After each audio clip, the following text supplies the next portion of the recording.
Okay, good morning everyone. So this is your professor, Pastor Mar Mendez. So how are you today? I hope you are all doing fine. So we will continue our study about the survey of church history. We already finished discussing about the beginning of historical Christianity. And we discuss about under that main headings the factors influencing the early church, and then the apostolic age, and then a strong opposition to Christianity. We also discuss the Christian belief and practice challenge. There are threats to biblically based belief and practices, no? And then we also discuss the clarifying understanding about Christ. What are the beliefs of other sect on who Jesus Christ is. And then we also discuss the pagan beliefs and practices slip into Christian expressions. And then the early struggles to maintain biblical belief and practice. We also discuss the changes in Christianity by the time of the Council of Nicaea. And then under that is the nature the nature of changes in early Christianity, kung ano yung mga pagbabagong meron. We also discuss the primary causes for false beliefs and practices.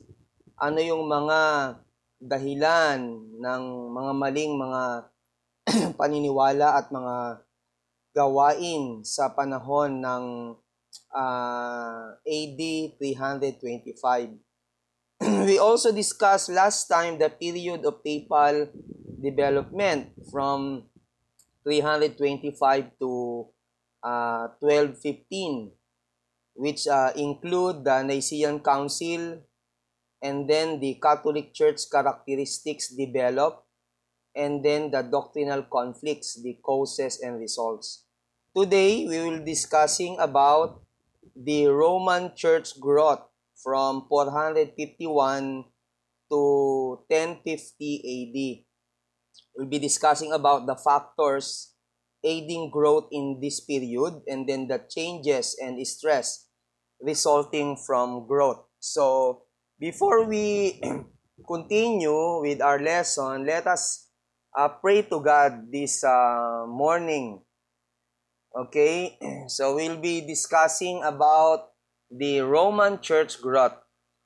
But again, let us acknowledge the presence of God in our midst. Let us pray. Our Heavenly Father, most gracious Father, most loving God, most merciful God, Father, we come to you, Lord God, this morning, and we recognize you, Lord God, as our great teacher, Lord.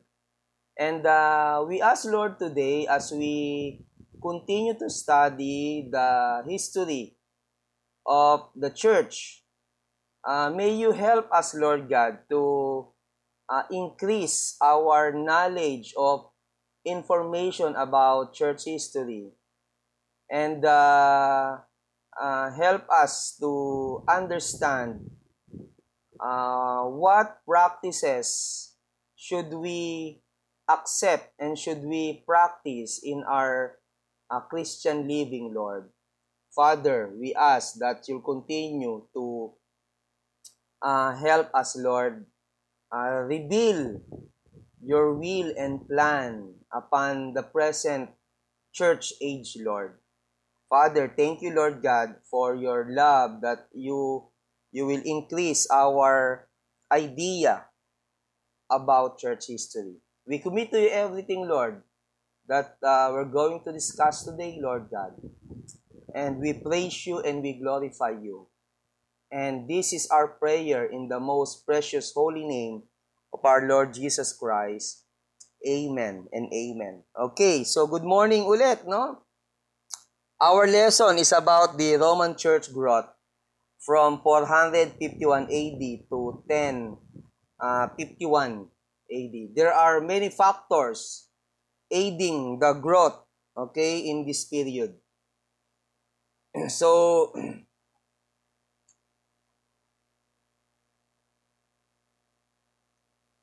in this time, the foundations had been laid for the control of the Roman Catholic Church. So this time, the growth of the Roman Catholic Church is continuously advancing.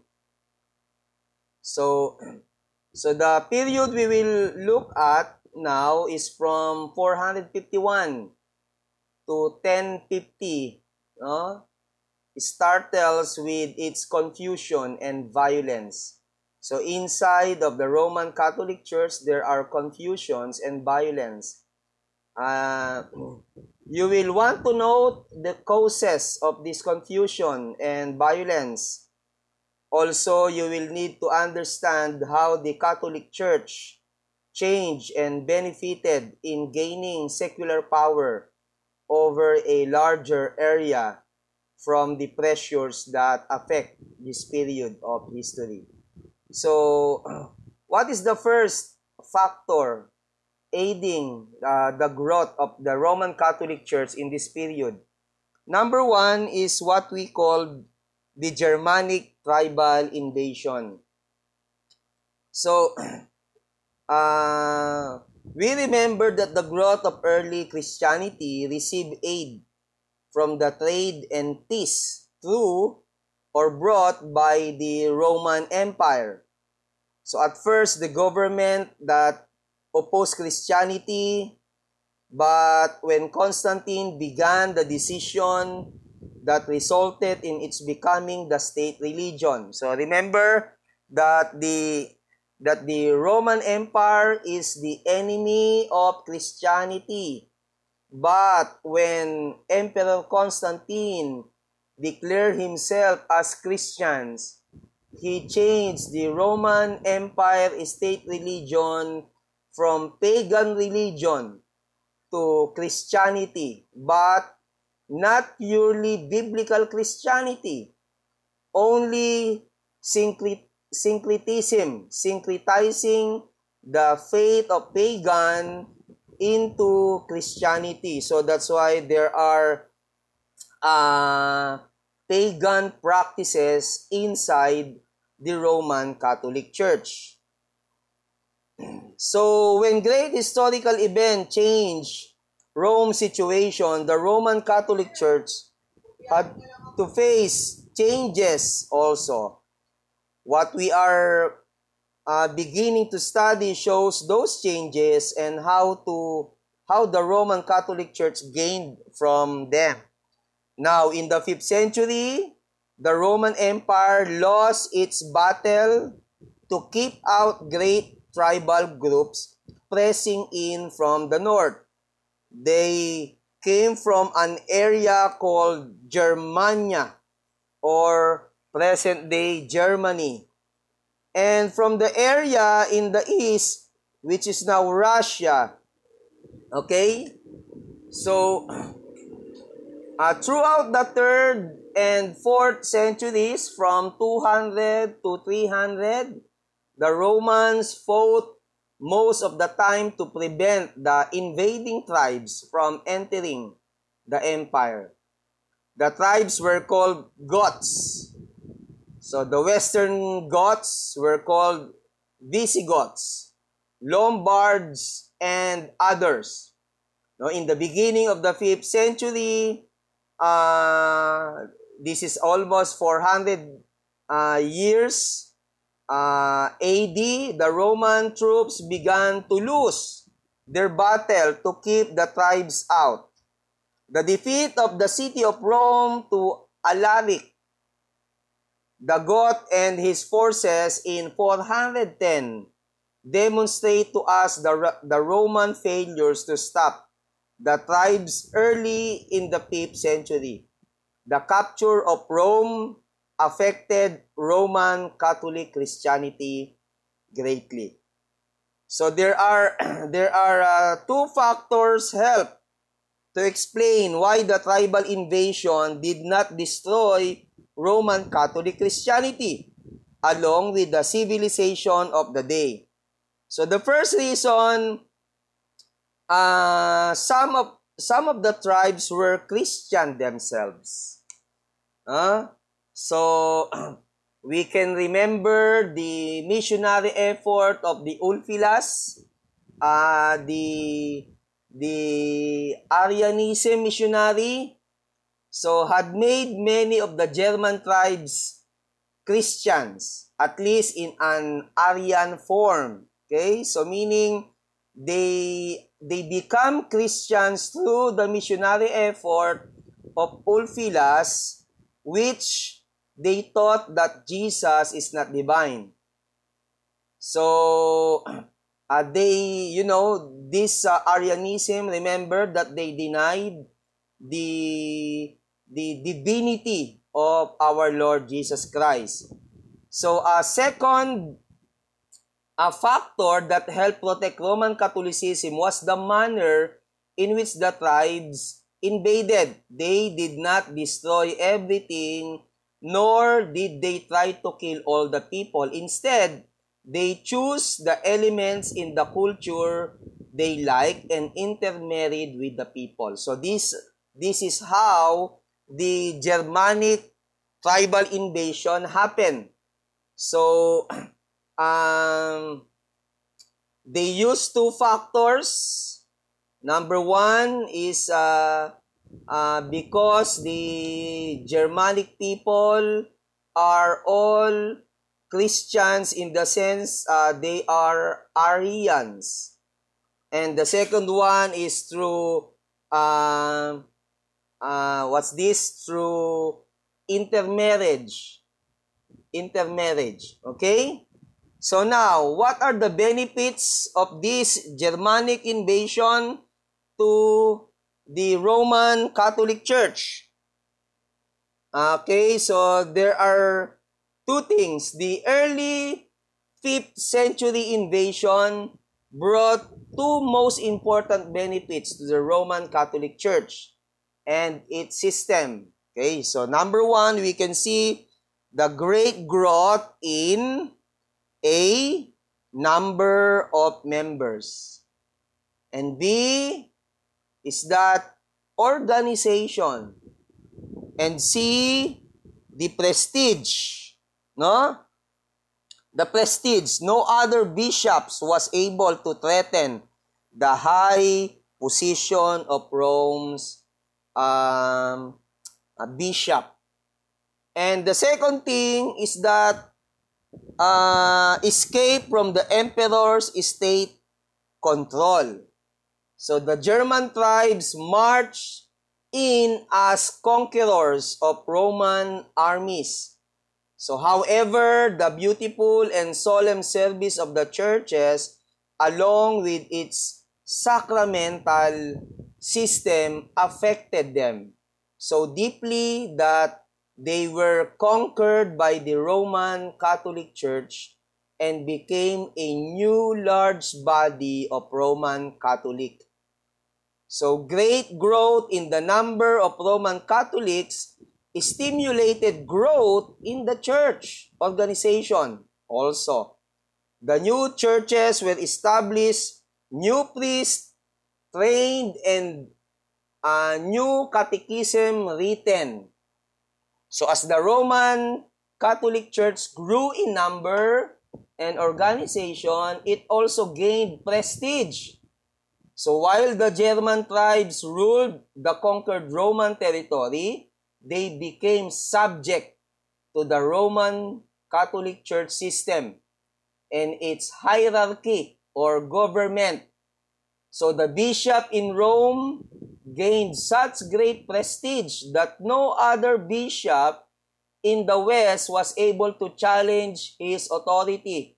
So dito pinapakita na ang kapangyarihan ng Roman Pope ay talagang hindi pwedeng i-challenge. Okay, without competition from other bishops for her highest position, the Roman Catholic Church received gifts of territory and military protection. As the tribes moves into Roman Empire territory, from the north, they divided the eastern part of the empire from the west. So, you see, you can notice that in Constantinople is far to the east of Rome. The German invasions prevented the emperor of the bishops of bishops, as he had come to be called, commanding or controlling the Roman Catholic Church. So there is power of the bishops. Okay, so bishops becomes the rulers of the certain groups or certain territories, certain places. The great growth of the Roman Catholic Church as a result of the Germanic invasions overcame the possibility that bishops of other cities could challenge the Bishop of Rome or the position of highest authority. So, what are the tribal invader change in belief? Under this factor aiding growth in this period of the Roman Catholic Church. Okay? So, the Roman Catholicism had come to the belief that Christ was of the same essence of God. So, from the belief of Arianism, because the Germanic tribes are being influenced by the Ulfilas, who are the missionary of the Arianism, but because of the invasion, Germanic invasion, the changes, no, from the doctrine of Arianism into the Roman Catholic belief. So we can see here that we, as present Christian now, we believe in the Bible. So in this sense that the Christ was of the same essence of God is believed by the Roman Catholic Church and the Evangelicals. So we agree with this belief that Christ is in the same essence of God. So we can see here that the Roman Catholics had to convince the German Arian Christians to change their belief about the person of Christ. So from Arianism, the German people was converted into Roman Catholicism, changing their belief in Christ, no, from not divine into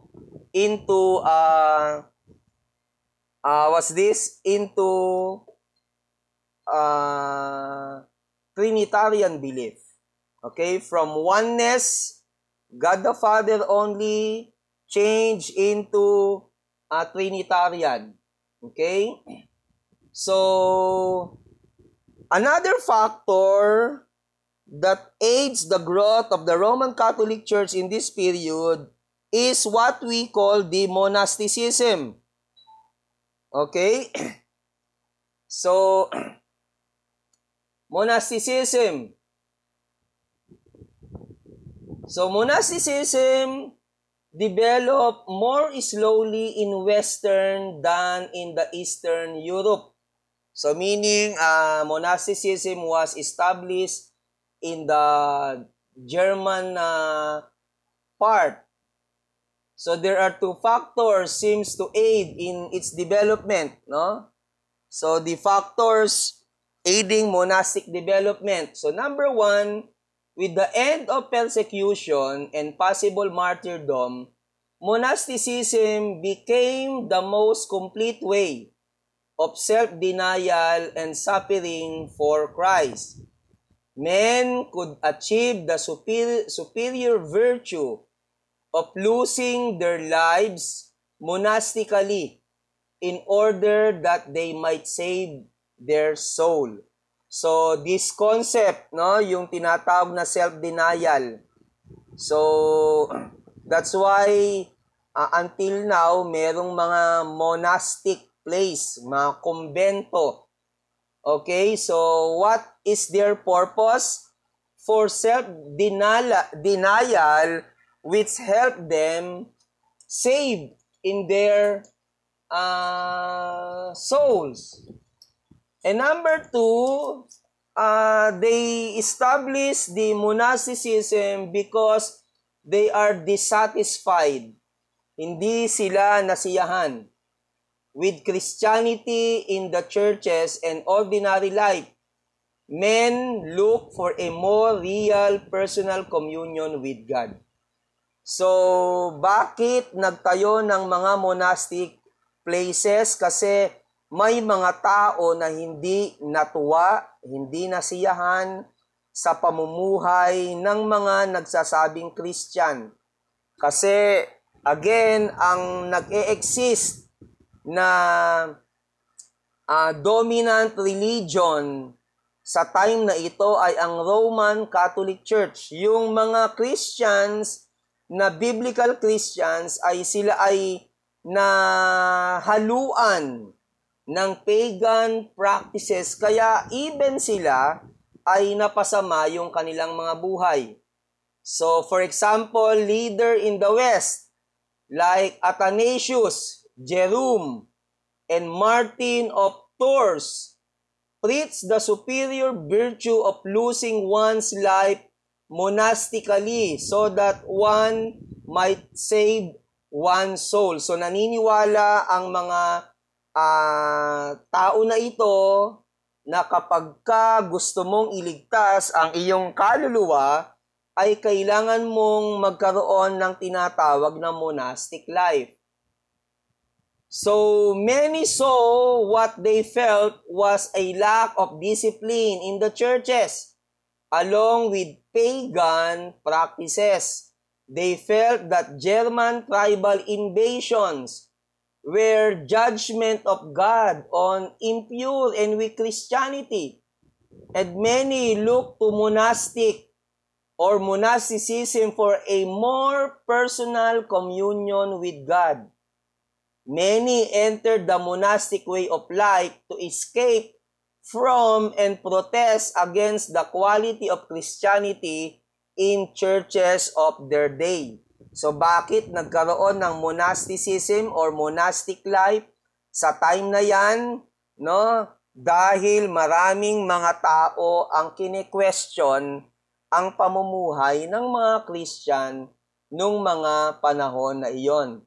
So monasticism in the West became a tremendous force within the Roman Catholic Church and provided important support to the papacy. Okay, so monasticism in Western Europe made one major change to the way it began in the East.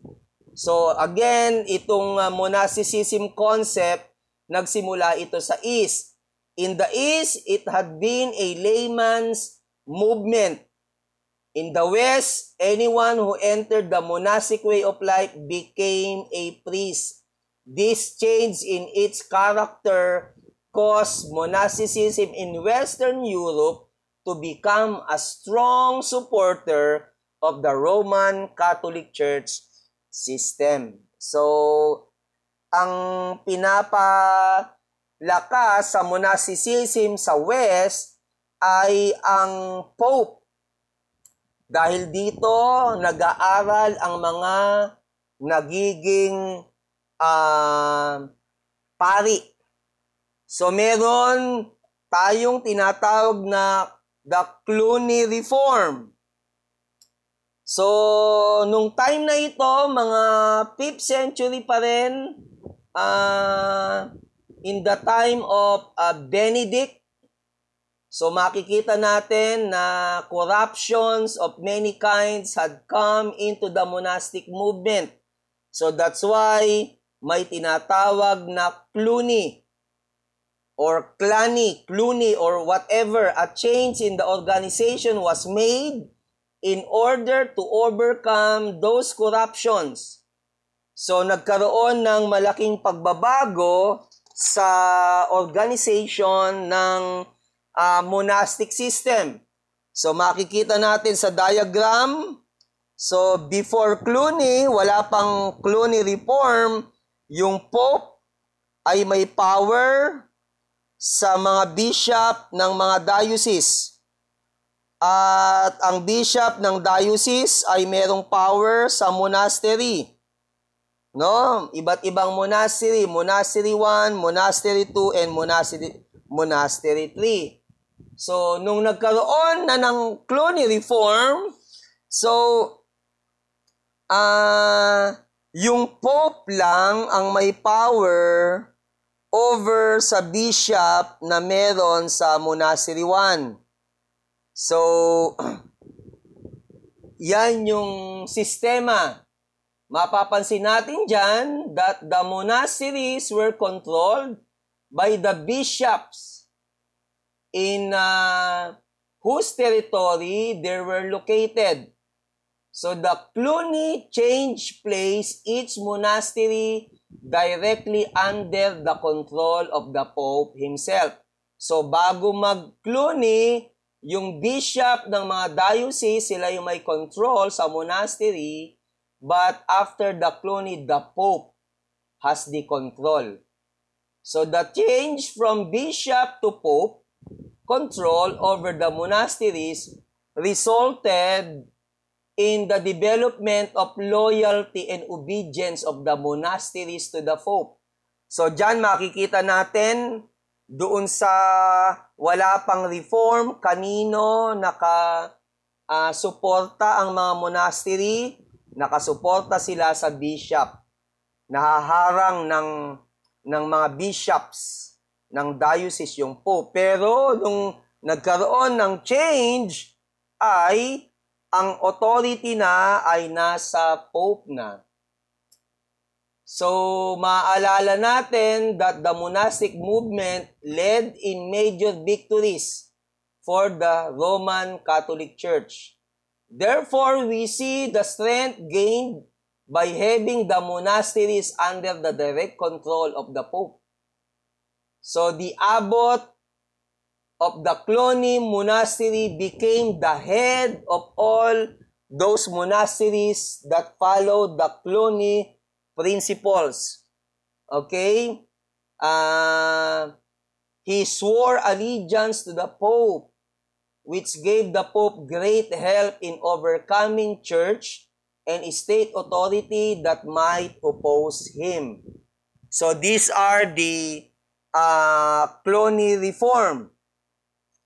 Now, we see here the factors, di ba? The monasticism, the Cluny reform, and then there's also factors aiding the growth of the Roman Catholic Church and its power. What we call the Benedict and the Western monasticism. The Western monasticism outgrew that of the East and became a movement of priests which gave great support to the Pope. So the Cluny principles changed the monastery's control from the local bishop to the Pope. So again, no, nagiging powerful ang Pope dito sa Cluny reform. So the monasteries following the Cluny principles gradually came together under the abbot of Cluny or Cluny, who brought great support to the Pope since he swore allegiance to the Pope first of all. A man by the name of Benedict from the city of Nursia stands out as the most important person in the development of Western monasticism. Who is that person? He is Benedict. Okay, more than any other man, Benedict was responsible for molding the monastic movement into practical lines and relating it to the church. In less than 300 years, monastic houses of the Benedict order is spread over Europe. The emphasis on worship, manual labor, and study made by Benedict developed the monastic movement into special or practical movement. Okay, so we can see here that monasticism, okay, has supported the Pope and proven its strength in leading the Church to victories since the Middle Age. The effort of Benedict helped to cause this result. So there are many benefits of monasticism in part of the growth of the Roman Catholic Church. So that's why you can notice today there are still monasteries, or they actually changed now to seminaries. Even evangelicals today have some monasteries or Bible colleges, no? That is the upgraded monasteries. Okay? So, what else? What other factors aiding growth in this period? No? They have the what they call the missionary outreaches. So, at that time, the Roman Catholic Church had been active in mission. No? So there are sending out missionaries officially. So we can see this, no, in the time of the Apostle Paul, okay, and Barnabas, no. But many others in their time and following produced the early effort, no, of which Ulfilas is a good example, no. So Jewish traders, Greek slaves, and Roman soldiers all helped to make up the unnamed early missionary forces throughout the Roman Empire, no? So up to far away England. So they have what they called English missionary effort, the pre-Catholic influence. So we can see here that perhaps Roman soldiers brought the message of Christianity first to the distant British Isles, no, which we know as England. So we do not know who first shared the gospel, but they were successful because not much later a missionary went from Scotland to Ireland, no, the missionary named Patrick evangelized Ireland in the time of approximately 400 AD. Patrick went out as a missionary 200 years before Roman Catholicism came to British Isles. So evidence that Patrick had been a successful missionary to Ireland can be seen in the missionary effort of an Irishman named Columba who went to Scotland late in the 5th century. Another Irishman, Columbanus, served as a missionary in Central Europe beginning in the last of the 6th century. Okay, so we need to remember this name. However, you do need to know that these and further missionary efforts were done before Roman Catholicism began to make a mission effort. So, through the English missionary effort, the time of the pre-Catholic influence, okay, this helped the growth of the Roman Catholic Church in this place. So, after this, there is the start of the Catholic mission effort. So Roman Catholicism officially began missionary at the very end of the 6th century, approximately 596 AD. So, which is Pope Gregory I sent a Benedictine monk named Augustine and 40 companions to England as missionary. Okay, he sent them through England okay, had been already largely Christianized by pre-Catholic mission. Okay, so sa madaling salita, bago pumunta sa England ang Roman Catholic Church missionary ay meron ng mga Christian doon. So mas madali para sa kanila na ma-convert ang Englishmen sa Roman Catholic Church because ang Rome or Roman Catholics are powerful kapag pinag-usapan ang religion. So, makikita natin dito that the monastic orders led in every major effort of the Roman Catholic Church. Okay? Remember this, na ang monastic order, siya ang pinakamalakas na instrumento ng Roman Catholic kung bakit naging mabilis ang paglago ng Roman Catholic Church.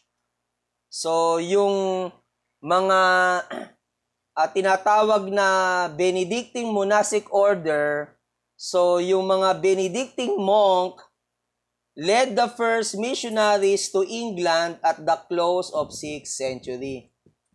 So, makikita natin na mabilis ang paglago ng Roman Catholicism, no? Hindi ng Christianity. Always think of this, na ang lumalago sa mga panahon na ito ay ang Roman Catholic Church. So since the Catholic missionaries found Christians in England, they did not need to win them to faith in Christ. Instead, the first official mission effort of the Roman Catholic Church under Pope Gregory I sought to win English Christians to the Pope's control. And they were successful.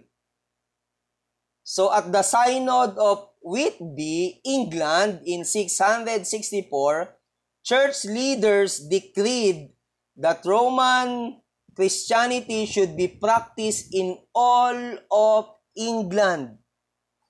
Okay?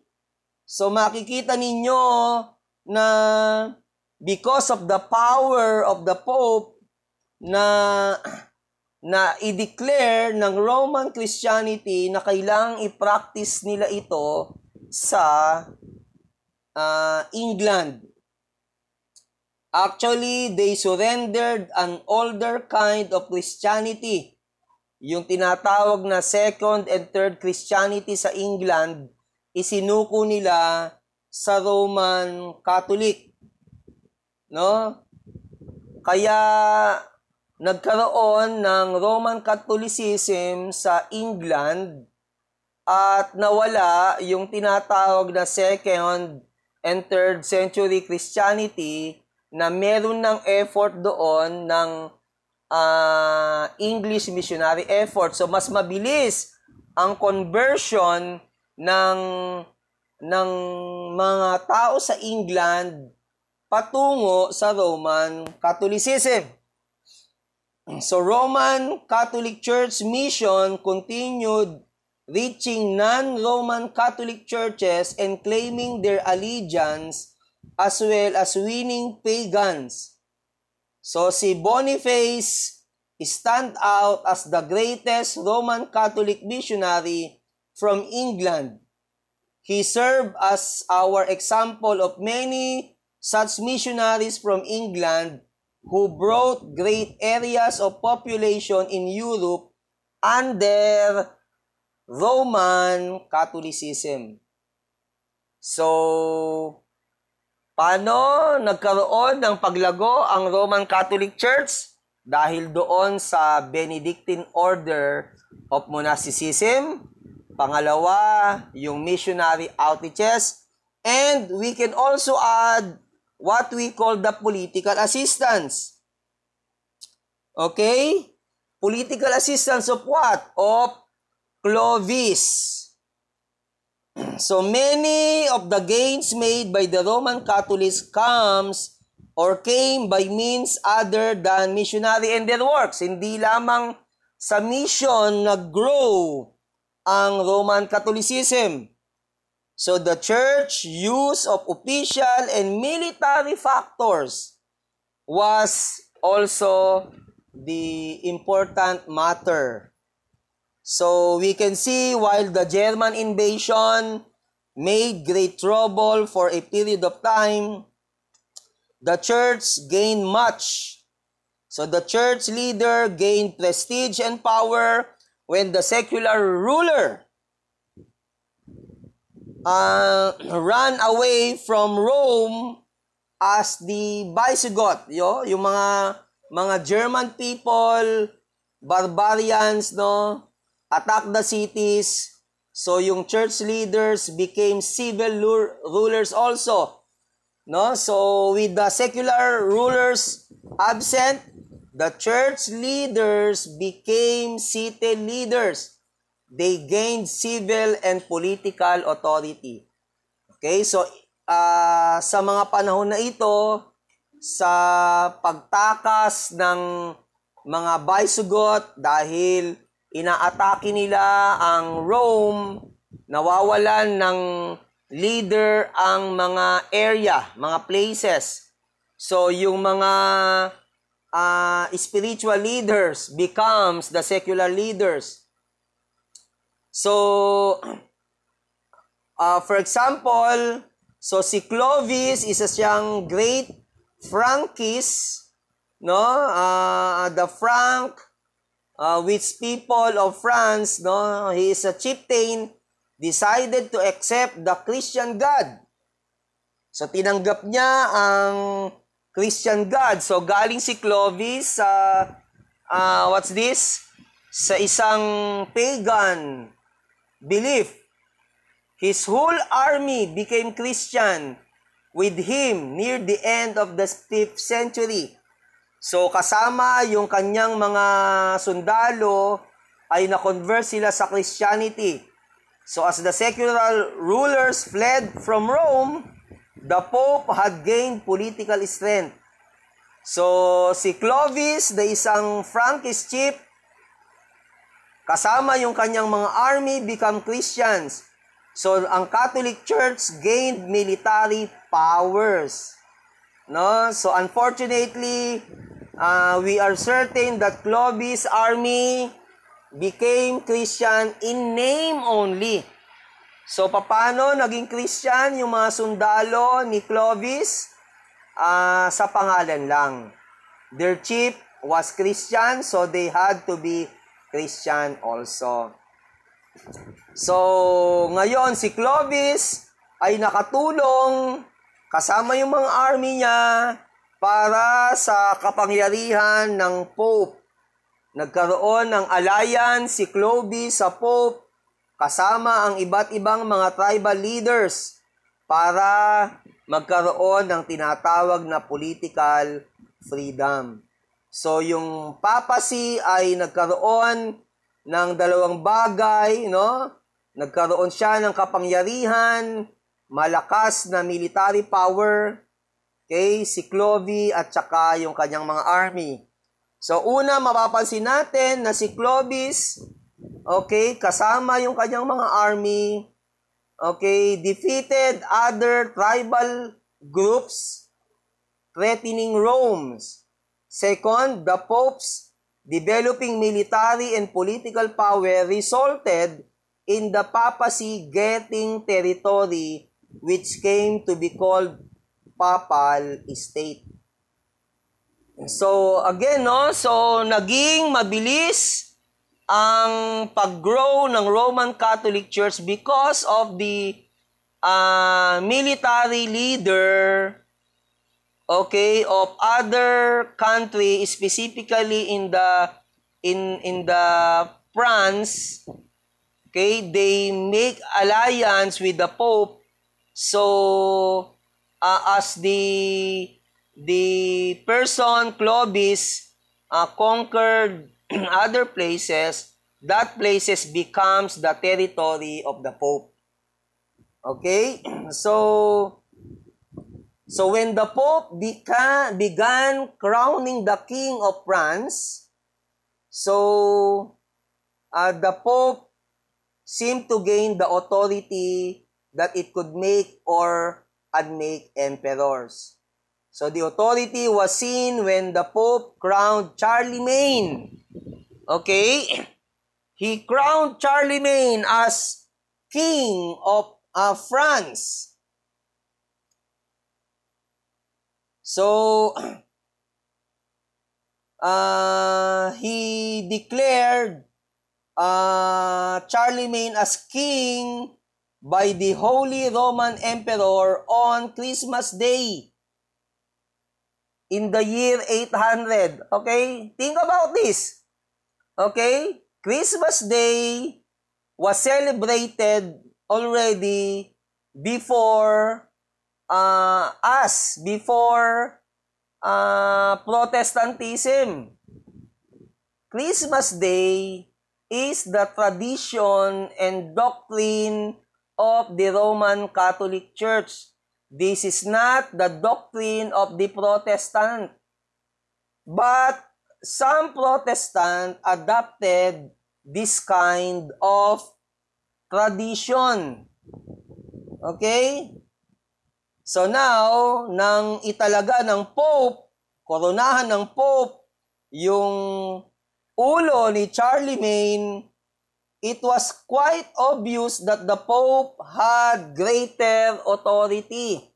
So maliit lang yung kapangyarihan ni Charlemagne. So,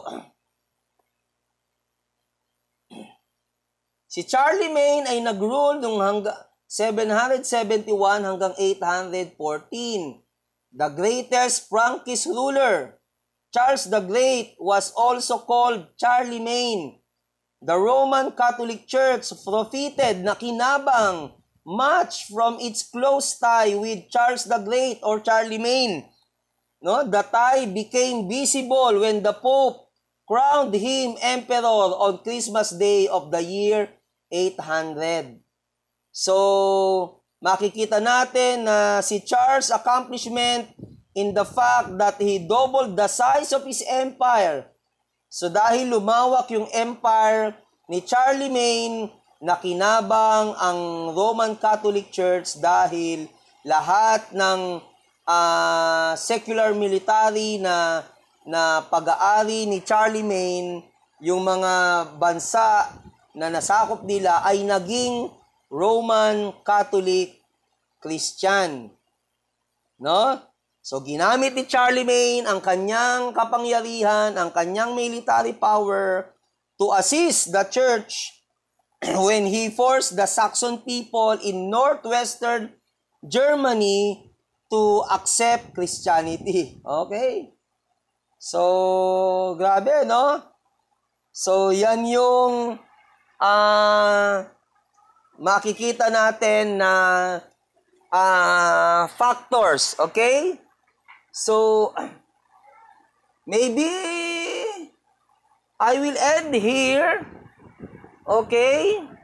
And then I will continue the next lesson on Wednesday. So, this will be the part 1 of factors aiding growth in this period or the growth of the Roman Catholic Church. Actually, there are still many factors. For example, the documents, okay, the forged documents, the deception, the deceiving of people. There also another factor, the feudalism. No, yung feudalism is that the loyalty is always to the king. No, there are level of people. Okay, so I hope na nakadadagdag sa inyong kaalaman na ang nag-grow na church sa panahon na ito ay hindi ang Biblical Christianity, kundi ang nag-grow sa time na ito ay ang Roman Catholic Church. Okay? ang Roman Catholic Church. So you need to think about that Christianity, no? Ang tunay na Christianity, hindi actually tunay sa aking personal na analyzation because some Protestant and evangelical Christians have in their doctrine pagan doctrine which comes from the Roman Catholic Church.